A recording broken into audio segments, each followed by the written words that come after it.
प्राण अथवा श्वास पर नियंत्रण ही प्राणायाम है, जैसा कि हम जानते हैं। जब प्राण एक बार किसी के वश में हो जाता है, तब वह स्वेच्छानुसार सुदीर्घ जीवन, दृढ़ संकल्प, शांति तथा आनंद की प्राप्ति कर सकता है। प्राणायाम की उच्च अवस्था में कुंडलिनी जागरण में भी सहायता मिलती है। मुख्यतः प्राणायाम के लिए आप पद्मासन, सिद्धासन, सुखासन का सहयोग अपनी क्षमता अनुसार कर सकते हैं। प्राणायाम के मुख्यतः 3 कर्म होते हैं। पहला रेचक, दूसरा पूरक, तीसरा कुंभक। रेचक का अर्थ है श्वास को बाहर की ओर निकालना। पूरक का अर्थ है श्वास को भीतर ले जाना, अंदर ले जाना। और कुंभक का अर्थ है श्वास को जहां है वहीं रोक देना। जहां हम चाहते हैं वहां उसे रोक देना। मुख्यतः कुंभक के भी 3 भाग हैं, जिसे आंते कुंभक, बाह्य कुंभक और कैवल्य कुंभक के नाम से जाना जाता है।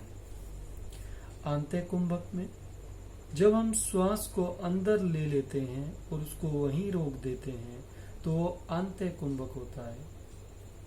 इसी प्रकार जब हम श्वास को पूर्णतः बाहर निकाल देते हैं और बाहर निकालकर श्वास को नहीं लेते, वहीं पर उसे रोक देते हैं या विराम देते हैं, तो वह बाह्य कुंभक होता है।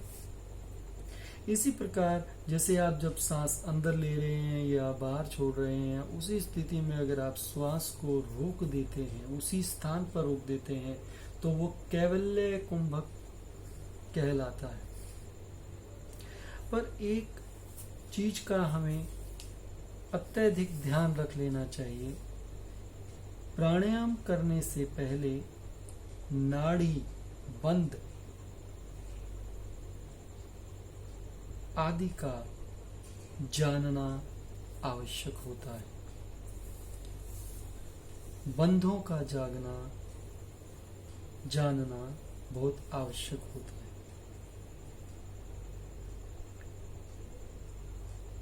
मानव शरीर में लगभग 72,864 नाड़ियां हैं, जिनमें से 10 प्रमुख मानी गई हैं। उनमें भी 3 को बहुत ही महत्वपूर्ण माना गया है, जिसमें प्रथम नाड़ी को इंडा नाड़ी कहा जाता है, अर्थात चंद्र नाड़ी। दूसरी नाड़ी को पिंगला नाड़ी या सूर्य नाड़ी कहा जाता है। तीसरी नाड़ी को सुषुम्ना नाड़ी कहा जाता है। अब इन तीनों नाड़ियों का संक्षिप्त विवरण आपको देते हैं।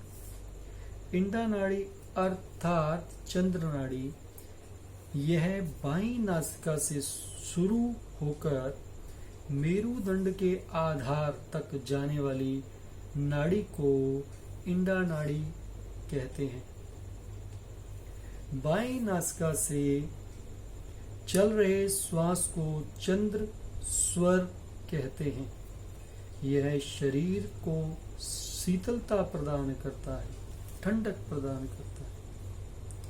इसी प्रकार पिंगला नाड़ी अर्थात सूर्य नाड़ी, यह हमारे शरीर की दाएं नासिका से शुरू होकर मेरुदंड के आधार तक जाने वाली नाड़ी को पिंगला नाड़ी कहते हैं। दाहिनी नासिका से चल रहे श्वास को सूर्य स्वर कहते हैं। यह शरीर को गर्मी प्रदान करता है। तीसरी सुषुम्ना नाड़ी अर्थात इंडा और पिंगला के मध्य में स्थित नाड़ी को सुषुम्ना नाड़ी कहते हैं। यह भी मेरुदंड के अंत तक जाती है। जिस प्रकार हम रेचक पूरक कुंभक और नाड़ी के बारे में जानते हैं, उसी प्रकार शरीर के जो बंध होते हैं, जिनका प्राणायाम में अपना अलग ही महत्व है, उनके बारे में भी हम जानते हैं। बंध अर्थात योगिक क्रियाओं में एक छोटा किंतु परमाणु की भांति महत्वपूर्ण है। इसके द्वारा साधक शरीर के विभिन्न अवयव तथा नाड़ियों को नियंत्रित करने में सफल होता है। इस प्रक्रिया में शरीर के विभिन्न अंगों को धीरे परंतु शक्तिपूर्वक संकुचित एवं कड़ा किया जाता है। ये बंध 3 प्रकार के होते हैं। पहला मूल बंध, दूसरा उड्डयन बंध और तीसरा जालंधर बंध। सर्वप्रथम हम आपको मूल बंध के बारे में बताएंगे। मूल बंध हमारे शारीरिक अवस्था में गुदा मार्ग की मांसपेशियों को आंतरिक बल के द्वारा ऊपर की ओर यथाशक्ति खींचे रखने को मूल बंध कहा जाता है। इससे लाभ होते हैं, जिसमें गुदा से संबंधित रोग दूर हो जाते हैं। उच्च रक्तचाप, हृदय और हर्निया के रोगियों के लिए विशेष लाभप्रद रहता है। स्वपन दोष, शीघ्र पतन आदि विकारों में मूल बंध का कार्य अच्छा है। वृद्ध अवस्था में भी तरुण के समान हो जाते हैं। यदि स्त्री और पुरुष मूल बंध का निरंतर अभ्यास करते हैं तो उनके दाम्पत्य सुख में एक अवर्णनीय आनंद का समावेश निश्चय ही हो जाता है। यह कुंडली जागरण में भी सहायक है। पर मूल बंध करने से पहले अश्विनी क्रिया को करना अधिक लाभप्रद रहता है। अब आप कहेंगे कि ये अश्विनी क्रिया क्या है? अश्विनी क्रिया किसी भी आसन में बैठकर, लेटकर या खड़े होकर की जा सकती है। इसमें मल द्वार की मांसपेशियों का संकुचन व प्रसरण करना अश्विनी क्रिया कहलाती है। अर्थात ऊपर और नीचे उठाने की क्रिया अश्विनी क्रिया कहलाती है। इसका अभ्यास खाली पेट करना चाहिए। इसे बाह्य कुंभक में करना अधिक लाभ रहता है। इस क्रिया को 25 बारी से 100 बारी तक करना चाहिए।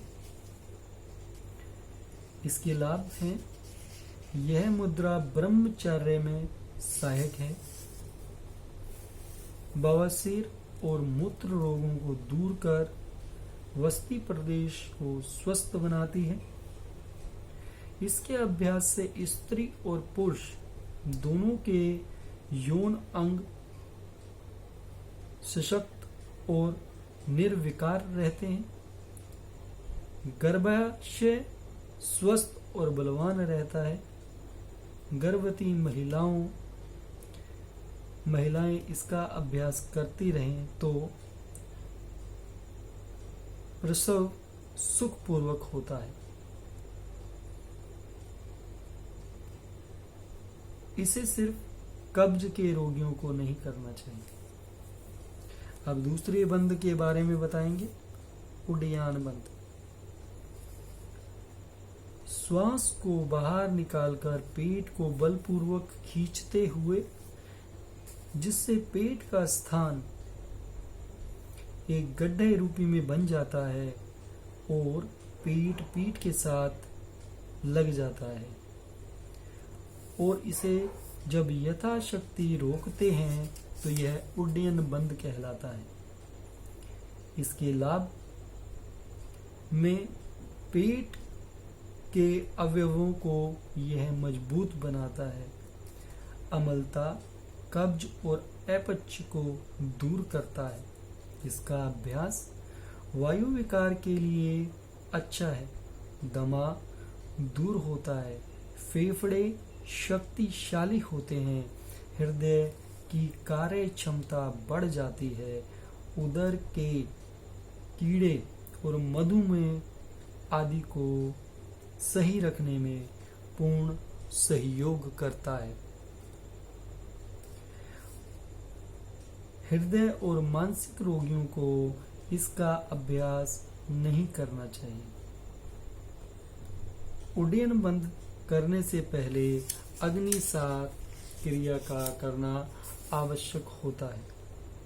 अग्निसार क्रिया के लिए आप पद्मासन, सुखासन आदि में बैठकर श्वास को बाहर निकालकर पेट को फुलाएं और पिचकाएं, अर्थात पेट को भीतरी अंतर की तरफ ले जाएं और फिर उसे बाहर लेकर आएं। इस प्रकार इस क्रिया को बार बार दोहराएं। शुरू में इसे 15 से 25 बार तक करते करते धीरे धीरे इसको बढ़ाएं।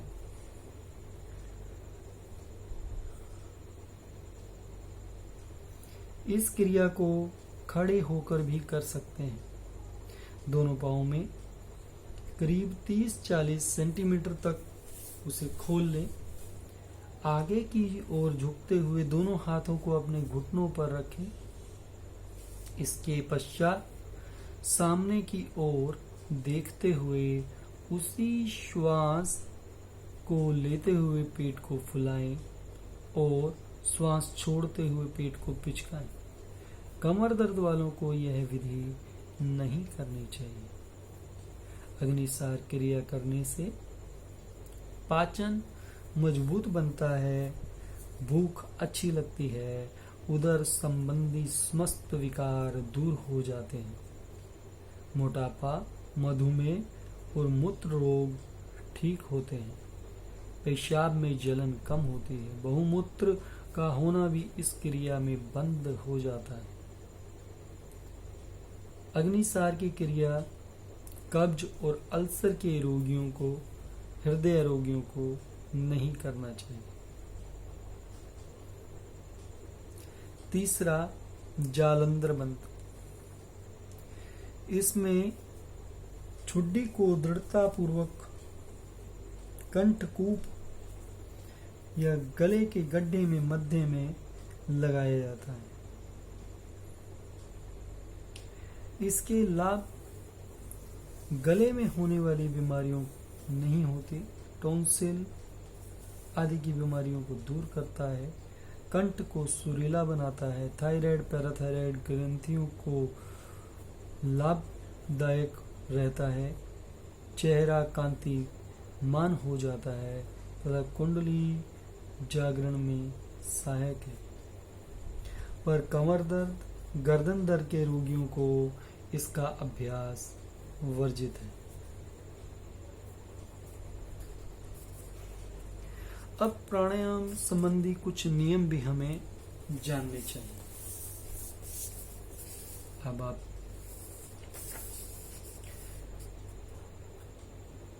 इसके बारे में जानें।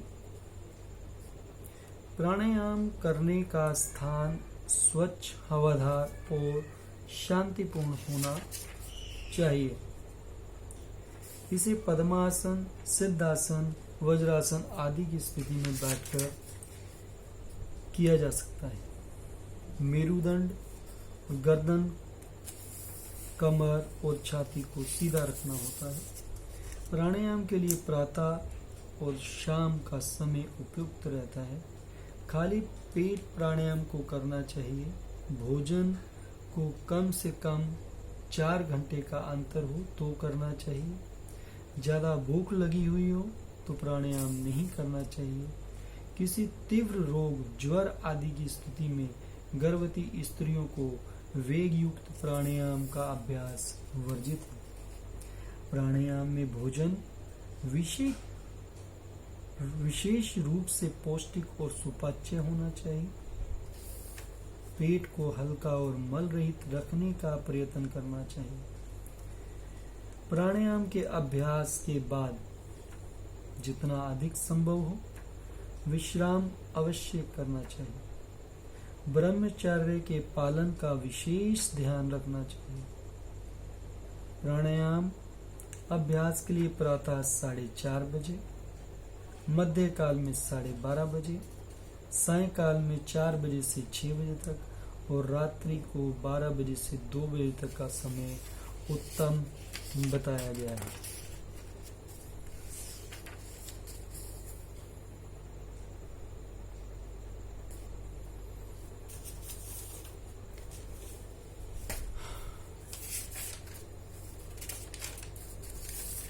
मैं अनुभव करता हूँ अब तक मैंने आपको प्राणायाम से संबंधित काफ़ी चीज़ों के बारे में बताया है। अब आने वाले सभी जो वीडियो होंगे उनके अंतर्गत आपको हम प्राणायाम कौन कौन से हैं, उन्हें कैसे करना चाहिए, उनकी विधि क्या है, इसके बारे में आपको पूरी जानकारी देंगे। आप सभी को एक बार फिर से मुझे मिलने का अवसर प्राप्त हो, उसके लिए आप अपने कमेंट और रिमार्क मुझे बता सकते हैं, जिसके लिए मैं आपके लिए और सही और सटीक जानकारी ला सकूं। मुझसे कोई गलती हुई हो तो मैं उसे सुधार सकूं। आप सभी को मेरा नमस्कार। मैं आपका अपना योग गुरु पवन कुमार आपका हार्दिक धन्यवाद। कृपया मेरे इस वीडियो को सब्सक्राइब करें और बेल आइकॉन पर क्लिक करें। धन्यवाद।